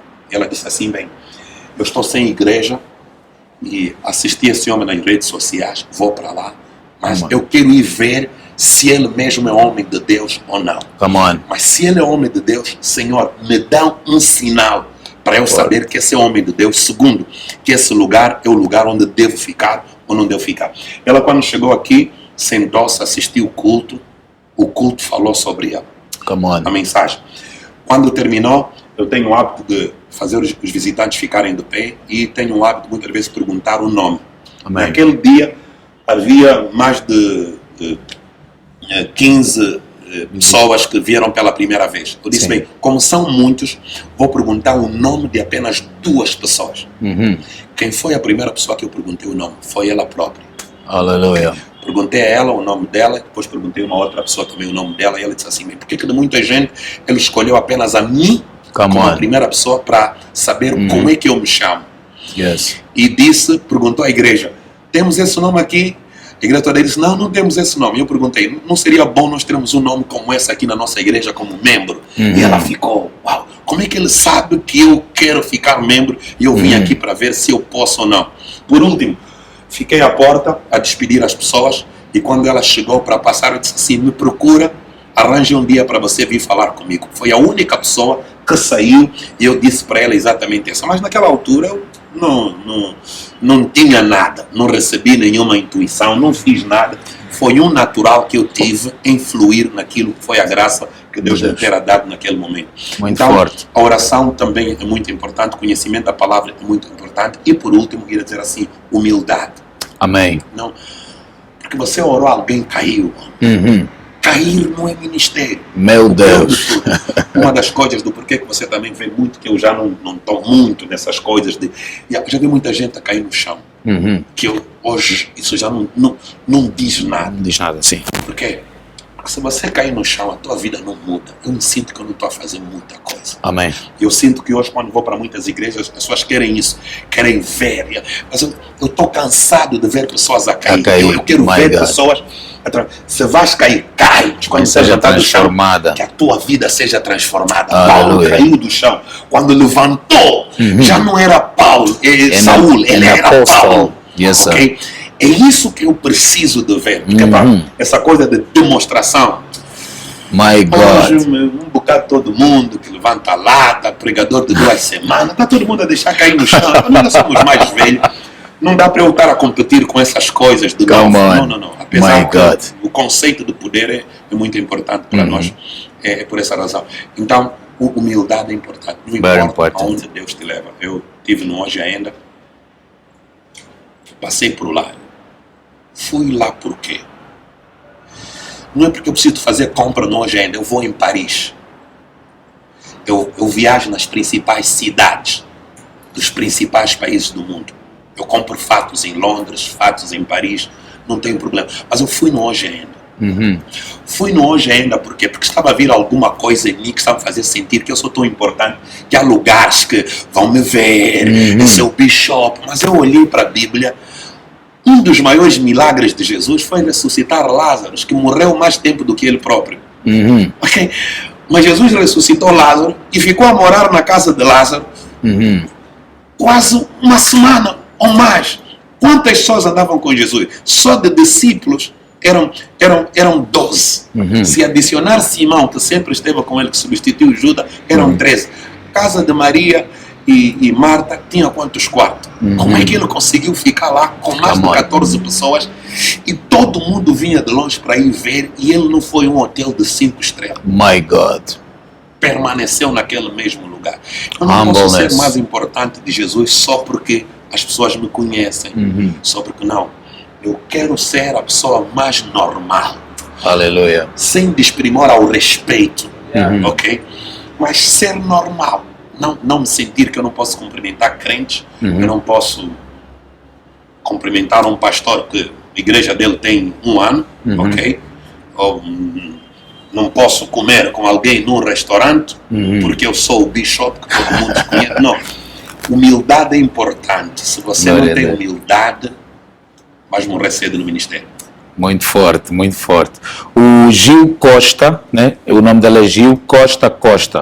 Ele pergunta, né? Talvez a primeira parte da sua pergunta é o que o Bishop já falou. Ele diz, como tudo começou e qual foi o pior momento da sua vida? Já pensou em desistir? Várias vezes. Já. Várias vezes. Eu acho que isso é o normal de todos. Até Jesus pediu, se for possível, faça esse copo passar por mim. Tem coisas que nós vivemos, que as pessoas às vezes pensam que nos ver assim, positivos, particularmente, a minha personalidade tem muito deste lado, porque acho que aí alguns anos atrás, 2 anos ou qualquer coisa assim, uma minha prima fez um reparo que eu próprio não sabia. Ela perguntou assim, nunca vi você em nenhuma foto que você não está rindo. Como é que você consegue rir em tudo? Ok, mas eu te conheço que tem coisas que você vive que são. Que as pessoas pensam que às vezes o ministério é fácil. Quando você encontra um cara que se engronha alguma coisa a respeito, tu não tens ideia onde ele passou. Amém. E por essa razão, eu já me deu vontade de desistir várias vezes. Não, já chorei, ok? A minha esposa sabe. Quando comecei aqui o House, eu não sei se eu queria coisas muito rápidas, mas assim, eu não consigo ver uma igreja com cadeira vazia, muito ímpio lá fora. Meu Deus. Nas rolotes, em bebedares e empregar. Eu estou a fazer culto e estou a rasca que as cadeiras da minha igreja estão vazias. Porque veio meia dúzia de pessoas. Não, isso. Eu não consigo ficar contente, eu não consigo apanhar sono. Eu não consigo dormir à vontade, não consigo ter tranquilidade. Meu Deus. E já apanhamos pancadas. Sabes o que é quando todo mundo diz que te ama, todo mundo diz que você é o máximo, você fez isso e chega no teu aniversário, ninguém se lembrou de você, nem já os teus colegas de ministério, nem já os que dizem ser teus filhos na fé. Quando você faz tudo e de maneira como Deus te disse depois, você bate com a cara no chão, ok? Todo mundo te desentende, levantam assuntos contra você, és caluniado, e às vezes por pessoas que não deveriam fazer isso, mas fazem isso. E há aquela agonia que você chega, vive, dá vontade, Deus, estou aqui a fazer o quê, ok? Dá uma de Jonas, queres desaparecer. Jesus. Mas isso é um natural, eu acho, que faz parte do ministério, e do próprio processo de Deus poder te aguçar e te moldar para você ser aquela pessoa que você deve ser. Okay? Glória a Deus. Muito forte, Bishop. Muito forte. Muito forte. O Hernani Júlio pergunta: há um tempo considerável que venho ouvindo relatos muito impactantes sobre a vida de oração do Bishop. Gostaria que isso não seja deixado de parte. Acredito que ele quer saber que as pessoas comentam muito ou já ouviram muito falar da vida de oração do Bishop. Ou seja, tem o Bishop como uma pessoa de muita oração. Eu acredito que o Bishop já falou disso, não é? É uma pergunta quase que ultrapassada. A Olivia Santos Lemos, ela pergunta o seguinte: quando começou, já pensou que um dia seria o que é hoje? Eu não sei o que sou hoje, mas eu sempre quis servir a Deus, não é? E isso é algo que sempre estive, foi um sonho que não. Eu, a verdade, voltei da Nigéria e voltei do Ghana, porque eu tinha a oportunidade de ir para outros horizontes, a continuidade do ministério, mas eu decidi voltar para Angola. Quando eu voltei para Angola, eu acho que em 2000, eu vim já com um bilhete para o Brasil e visto, e um bilhete para Portugal, ok? Já tudo comprado. Era uma questão de eu visitar a minha família depois de regressar. Mas quando cheguei aqui, vi as igrejas, vi a necessidade que as igrejas tinham, porque o Evangelho senti, também é algo novo. 92, 2000, eram qualquer coisa aí como 8 anos a 9 anos, ok? Que o Evangelho tinha passado aqui em Angola, não é? Olhei para a minha família, eu rasguei os 2 bilhetes. Come on. E fiz os vistos caducar. Come on. E decidi não regressar. My God. Ficar para dar o meu pequeno contributo. Não foi no objetivo de eu me tornar, seja lá o que as pessoas acham que eu sou, mas meu foco sempre foi simplesmente poder servir e fazer alguma coisa para cumprir com ida e pregar o Evangelho a toda criatura, em particular fazer isso aqui no meu país, não é? Do momento que eu pisei aqui, senti o vazio, a necessidade espiritual que a igreja e a nação tinham na altura, não é? Por aí. Glória a Deus. Vamos selecionar mais uma pergunta nas redes sociais. Esta agora é do WhatsApp. Não tenho aqui o nome da pessoa, mas fica como um anônimo. Ele diz: qual foi a área mais atacada pelo diabo que teve que trabalhar para não dar brecha ao inimigo? Não é? Ou seja, a área que era mais vulnerável. Bem, eu sempre considerei 3 desde o início do meu ministério, não é? E eu acho que é uma área que muitos grandes e outros pequenos, é aí onde sempre a rasteira vem, não é? Que eu chamo os 3 Fs, que é finanças, feminino e a fama. Fame. Ok, Então, eu sempre tive muito cuidado, e eu acho também que é dos lados que o diabo sempre pega, não é? Tem muita gente que fala de mim que eu não conheço. É a fama. ok? Mas isso nunca me entrou na cabeça, por isso é que eu fui no Hoje Ainda, independentemente de que quero ser normal. Sim. Não quero ser prisioneiro do que as pessoas chamam de fama, que eu sou tão famoso que nem Michael Jackson, que não consegui, não quero fazer compra, tenho que tirar toda a gente do quero e ele entrar, por isso eu nunca teve vida própria. Não. Meu Deus. Tenho que ser normal. Amém. Tenho de conseguir ir na casa de Zaqueu e comer com ele. Amém. Okay? Tenho de conseguir ter aquele contacto com aquela mulher que vem, põe o perfume e limpa os teus pés com o cabelo por ser pecadora. Amém. Então, é um pouco neste sentido. Neste sentido. Amém. Yeah. Bishop, o Bishop tem trabalhado em sintonia, e estou a fazer as perguntas finais, tem trabalhado durante muitos anos em sintonia com um grande homem de Deus que nós também temos uma grande estima e respeito em Angola, que é o reverendo Dr. Bruno, uma figura muito ligada ao ensino da palavra e que é mestre de muitos outros ministros hoje formados que estão hoje a liderar igrejas. E o Dr. Bruno também é professor, ou foi professor numa das faculdades mais respeitadas aqui de teologia.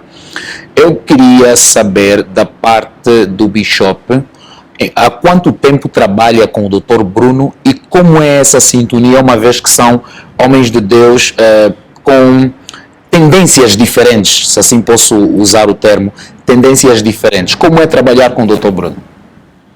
Bem, eu acho que é a minha melhor e maior experiência de trabalhar com alguém. Eu trabalho com o reverendo Dr. Bruno já há 20 anos. Long time. É incrível, nunca tivemos conflito. Às vezes digo assim, eu acho que eu já tive conflitos mais com a minha mulher do que com ele. Ok? Temos uma harmonia fora do natural. Fora do natural. Ok? Ela é uma pessoa excepcional. Glória Quando a eu Deus. cheguei, eu recebi convite de vários ministérios e igrejas para poder trabalhar com eles. Inclusive, nos primeiros 6 meses da minha chegada em Angola, voltei ao ministério que eu pastoreei na Nigéria, que também estava cá em Angola, não quero mencionar o nome.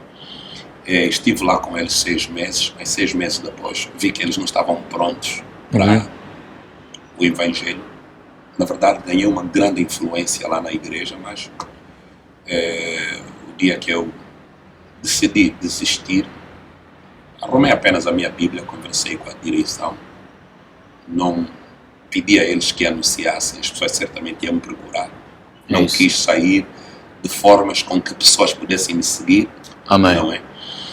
E aquele tempo estava a procurar de onde eu iria cultuar. Foi quando me introduziram no pastor Bruno, que na altura estavam a começar uma célula de onde nasceu o CIP, eram aproximadamente 15 pessoas. E o que me chamou a atenção nele é que encontrei um homem genuíno, que temia a Deus, Aleluia. que tinha princípios puramente bíblicos, Glória a que Deus. tinha uma sede do Evangelho fora do normal. E eu queria dar o meu contributo num lugar onde que poderíamos contribuir para fazer alguma coisa, mais do que ser mais um troféu no púlpito dos muitos que já talvez são pastor num determinado ministério. Eu quis mesmo trabalhar. E como o CIP tinha tudo zero, e era preciso tudo, achei um terreno fértil para poder dar o nosso contributo. E lá como trabalhamos desde lá para cá, e a experiência tem sido uma coisa fenomenal.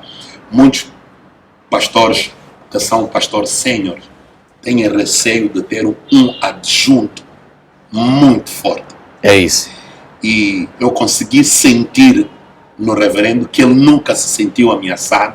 Glória uma a Deus. coisa que ele deixou claro e eu aprendi e consegui me alinhar é que nós éramos o lado oposto da mesma moeda. Exactly. Ok? E que nenhum de nós seria mais forte se não tiver o lado do outro. Amém. E sinto que, por exemplo, igrejas que o líder é profeta, todo mundo vira profeta. Né? Uma igreja que o líder é doutor, todo mundo vira doutor da palavra. Um coisa é um homem de dons, a igreja toda vira, todos os ministros viram. Mas no CIP, ele conseguiu me dar espaço para eu ser aquilo que sou. Amém. Nunca, indireto ou indiretamente, me senti obrigado a ser doutor da palavra. Eu já ensinei bastante, mas deixei de ensinar, passei a pregar por sentir que ele é muito mais ensinador do que eu. Amém. A igreja onde eu saí antes de vir para o CIP, eu ensinava, porque lá as pessoas não ensinam, os pastores não ensinavam, então era mais virado para isso. E por essa razão que eu estou no CIP até hoje, não tem nada que vai me tirar do CIP.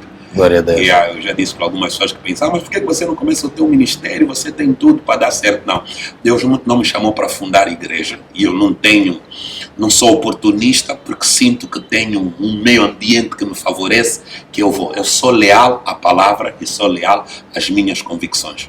Glória a Deus, muito forte. Bishop Pombo foi recentemente eleito como secretário da Ordem dos Pastores Evangélicos de Angola. Amém. Uma organização que está cada vez mais a se impor e a ganhar membros. Eu, por acaso, né, sou membro da OPA, embora não muito ativo. O Bishop considera isso uma valorização do trabalho que tem feito e essa responsabilidade nova, como quer aproveitá-la nessa fase da sua vida em ministério? Bem, eu concorri em eleições, não é? Então, certamente pode ser que seja uma valorização por, na verdade, até ter tido concorrentes que desistiram, sendo eu a pessoa com quem eles estavam a concorrer, okay? E votaram para mim, então me senti agradecido, exatamente, e também é uma responsabilidade. Exatamente. Okay? Sendo uma responsabilidade, temos um papel preponderante e uma das coisas que queremos fazer é, por intermédio deste canal, tentar trazer um bocado de ordem que está tanto quanto inexistente no ciclo geral dos pastores. Sim. Se há alguma ordem, depende de que denominação você vem. Exatamente. E hoje, por nos encontrarmos num ambiente que as denominações megas, ok, tenham um conjunto de ordens por causa das estruturas que têm. Exatamente. Mas o grande problema também não cinge-se apenas cinge-se mais com as várias igrejas independentes que não têm estrutura, mas que as suas ações mancham tanto quanto a própria imagem da própria classe pastoral, que precisamos de resgatar esses valores. Então a nossa entrada na ordem não era tanto em termos um cargo, mas para dar o nosso contributo em ajudar, em avançar esta ordem, trazer o devido reconhecimento e pôr a classe num patamar que é daquilo que tem a ver. Nós não podemos ter sociólogos bem vistos, ok, contabilistas bem vistos, advogados bem vistos por intermédio das várias ordens que existem, e nós dentro da classe pastoral nem sequer temos uma ordem funcional. Então é por essa razão que nós entramos, estamos aqui nos jogos, estamos a trabalhar arduamente, ainda não fizemos os 100 dias, mas já estamos com muita coisa na manga, inclusive muitos encontros com membros de governos, sociedade civil, embaixadas, enfim, a classe pastoral, para ver se nos próximos 4 anos conseguimos trazer à ribalta a boa imagem da classe pastoral por intermédio da Ordem dos Pastores. Sei que outras instituições também estão a tentar fazer uma coisa. Tudo isso é o contributo para o mesmo objetivo. Amém. Bishop, chegamos ao fim. Obrigado. Uma entrevista muito rica. É uma pessoa com muito conteúdo. Mais uma vez agradecemos pelo facto de nos ter recebido aqui na House of Power. Amém. Né, e já explicou-nos o porquê da House of Power. O Bishop tem alguma coisa que gostaria de dizer, fora das perguntas que foram feitas? Bem, a deixar aqui um conselho para a juventude, Amém. Para os jovens que hoje vêm a entrar no ministério. Eu, em particular, como homem de Deus, hoje, já pela carreira que temos, gostaria de dizer, eu não tenho problema com os jovens a entrar no ministério. Amém. Ok? Vamos ter que ter jovens a entrar mesmo no ministério, porque grande é a seara, poucos são os obreiros. Exatamente. Mas o meu grande conselho para a juventude entra no ministério. Amém. E ministério não é ser pregador. Aleluia. Ser pregador é apenas uma parte do ministério. É como o casamento, não é fazer filhos, porque há pessoas que podem fazer filhos sem casar. Sem casar, sim. Então, não se casa para fazer filhos apenas. O casamento é mais do que fazer filhos, como o ministério também é mais do que poder subir num púlpito e poder pregar uma linda mensagem e pôr toda a gente a vibrar, levantar cadeiras. ok? E orar para alguém, soprar microfones e fazer meia dúzia de pessoas cair. Ministério é um fenômeno muito mais composto, muito mais complexo. E quando você entra no ministério, é importante não cometer erros graves no início da sua carreira. Amém. Porque quando você suja o teu cadastro, as outras coisas que você monta por detrás, você vai montar num alicerce fraco. E hoje, com esse mundo das redes sociais, tem pessoas que vão conseguir buscar no amanhã, ok? Coisas que você fez no teu ontem que vão denigrir, ok? O bem que você está a fazer, porque nem todo mundo vai seguir o teu arrependimento. Então, quanto menos erros você cometer no ministério, particularmente na parte inicial, melhor vai ser para você no processo do teu crescimento. Segundo, aprenda com os mais velhos. Amém. Nenhuma geração de hoje vai conseguir ir longe sem a geração que nos antecipou.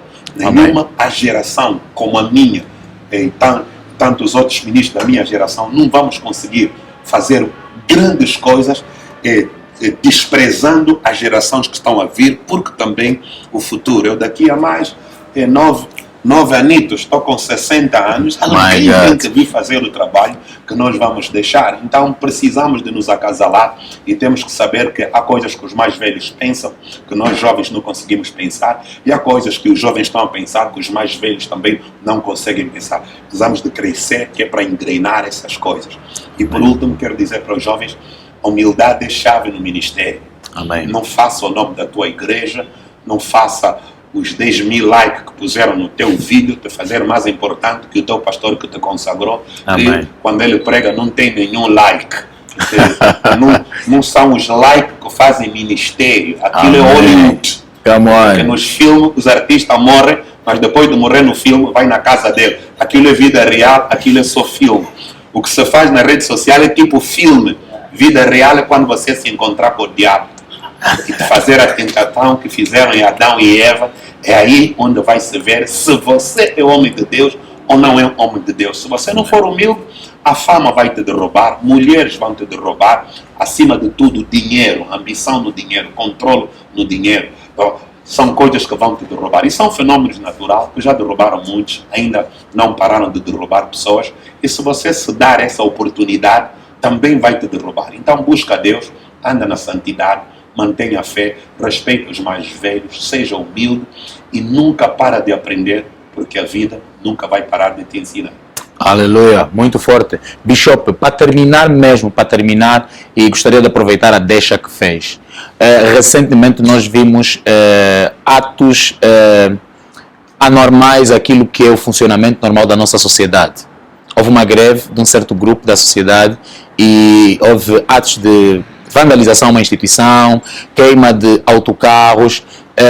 Qual é a leitura que o Bishop faz disso e qual deve ser o posicionamento da igreja diante dessa situação social e que tem relevância política também? A nossa sociedade está doente e a igreja tem um papel preponderante. Nós, como pastores, temos de começar a pensar bem o que é que nós devemos pregar nos nossos púlpitos, porque o cristianismo não é uma mera religião, é um estilo de vida, uma maneira de ser e estar.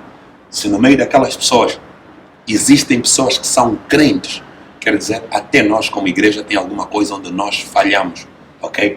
Segundo, qual é a influência que a igreja tem a trazer? Por isso é que estamos na OPA e por isso é que precisamos da união dos ministros e pastores, não no âmbito ecumênico, mas no âmbito de promover o avanço do evangelho, cada um do seu jeito, mas precisamos de impactar a sociedade. Quando a sociedade é impactada, há coisas mais que são mesmo erradicadas por causa da consciência que vamos ganhar. É triste os eventos que aconteceram, como aconteceram, tem pessoas que vão morrer porque um autocarro que tinha a responsabilidade de pegar pessoas doentes, que não têm e fazer hemodiálise não tem nada a ver com política, tem a ver com sobrevivência de uma família. Se alguém, por causa daquele autocarro, vai ter que morrer em casa porque vai faltar 2, 3, 4 sessões e isso vai fazer com que essa pessoa morra, porque não há transporte, um transporte que foi comprado com o nosso dinheiro, ok? É muito triste ver toda essa situação. Nós condenamos atos de violência, não concordamos com isso.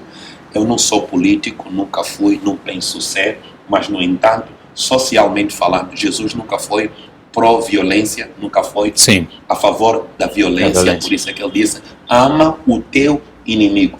Amém. E nós precisamos de praticar o Evangelho e pregá-lo de maneira que o impacto. Por isso é que hoje não me engraço muito mais com...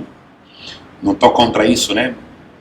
Mas eu já passei esse nível de procurar ver pessoas a cair, todo mundo a cair na igreja, não. Estou à procura agora de transformação. Transformação por quê? Porque quando as pessoas são transformadas e um assunto desse acontece, nós temos postura. Amém. E vamos saber como lidar com isso. Então, em suma, é mais ou menos isso. Esperamos que as igrejas, esse ano 2022, com as eleições que venham por aí, possamos jogar o nosso papel neutro e influenciar para positivo, que não haja violência, não haja problemas sociais que vão nos fazer voltar na nossa história recente.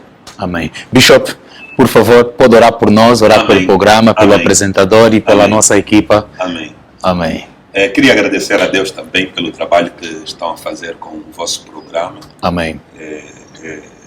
Agradecer a Deus. Esperamos que vocês possam fazer muito mais do que isso, com o potencial que têm.